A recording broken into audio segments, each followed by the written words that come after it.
Ça a été vraiment un des plus beaux voyages. Enfin, voilà, il est vraiment là. Tout. Ma rencontre avec Michel, donc l'une des guides sur le voyage, on en est devenus inséparables. C'est peut-être quand on a été pêcher le premier jour, c'était l'activité qui m'enchantait le moins parce que voilà, les pêchers, je le faisais quand j'étais petite avec mon papa et honnêtement, c'était pas l'activité préférée. Mais là-bas, c'était voilà, pur, magique. Je me souviens, il y avait le feu de bois, on était tout seul, il n'y avait pas de bruit. C'était extraordinaire, quoi. J'avais eu une petite appréhension sur l'activité du brise-glace. C'est vrai que c'est très impressionnant quand on est sur le grand bateau qui brise en effet la glace et puis qu'on se jette dans l'eau. Mais encore une fois, tout est super bien encadré, on a les combinaisons pour. Ça dure 10 minutes, on repart avec un petit diplôme. Pour l'avoir fait, c'est pas extrême du tout. C'est qu'on a été voir les élans et qu'on a été vraiment immergés dans l'ambiance des habitants en fait du village qui nous ont montré un peu comment ça se passe, les traditions, ce qu'ils font, leur travail journalier, etc.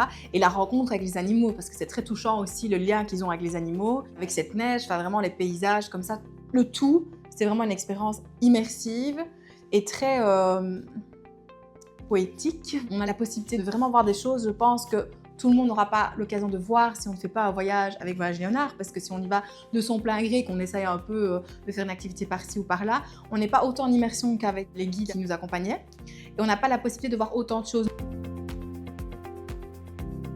Encadrement, parce que c'est vraiment un voyage où on ne doit pas se préoccuper de quoi que ce soit, tout est déjà organisé et encadré. On allait là et on se faisait servir en fait. Second point, découverte, donc le fait d'arriver en terre inconnue et de voir autant les activités que les paysages qu'on a fait qui sont magiques et qu'on fera peut-être qu'une fois dans sa vie. Troisième chose, c'est la convivialité, parce qu'on s'est senti vraiment directement comme à la maison, pas de chichi, tout le monde s'entend bien, une bonne dynamique dans l'équipe, que ce soit avec les clients qu'avec les guides, même au resto du soir, enfin voilà, une cohésion quoi.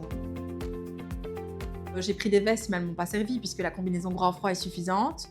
La seule chose, c'est d'avoir peut-être un baume à lèvres pour ne pas avoir les lèvres gercées, sinon avoir une petite chaussette qu'on m'avait dit pour le téléphone pour pas qu'il s'éteigne. Et encore, oui, il fait froid, on ne va pas mentir, mais c'est pas le même froid qu'ici, donc c'est encore autre chose aussi. Il n'y a aucun moment où j'ai eu l'impression de tomber malade, avoir un rhume, me moucher ou avoir froid. Alors on va reprendre Michel, hein. On en avait un peu ras-le-bol d'avoir mis la combinaison bleue qui était un peu encombrante et on s'est dit pour le centre-ville, on va être un peu plus légère. D'autant plus que là-bas, ils sont tous limite en pantacourt, hein, ils n'ont pas froid. Hein. On a fait notre petit périple et Michel a dit on va rentrer à pied, comme ça on voit les paysages. C'était la journée la plus froide, donc on n'avait pas choisi le bon jour. Et évidemment, le soleil se couche vers 15h, 15h30, donc il faisait complètement noir puisque nous, il était 17h. Michel me dit on va prendre un raccourci. Et donc moi je suis Michel, pour moi Michel c'est la guide, elle sait tout. Donc on marche, Michel et moi, et on est enfoncés dans la neige. Mais littéralement à 200 mètres de l'hôtel. Donc des clients nous voient et se demandent ce qui se passe. Je voulais prendre ça en vidéo, donc j'ai sorti mon autre téléphone, mais Michel était en panique parce qu'elle me dit qu'est-ce que tu fais? Elle s'enfonçait de plus en plus. C'était hilarant parce que l'hôtel était vraiment à quelques mètres et que voilà, on a presque dû nager dans la neige pour pouvoir sortir.